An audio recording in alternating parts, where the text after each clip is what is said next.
отырмыз. Осылаймен кездесуіміздің тақырыбы Чернобыль апаты кеше бүгін ертең.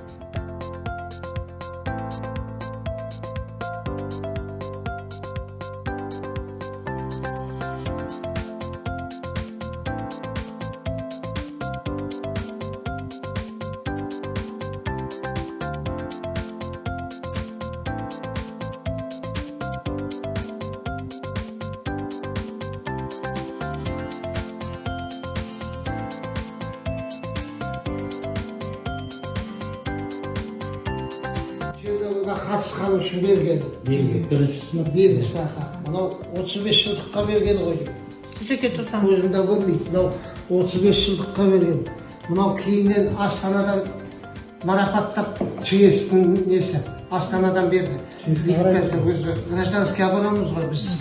Сол мынау енді 25 жылдық.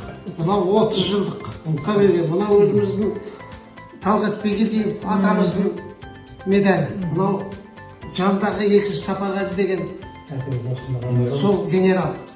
Сол кісінің медалі. Бұл Қазақстанның батырлары.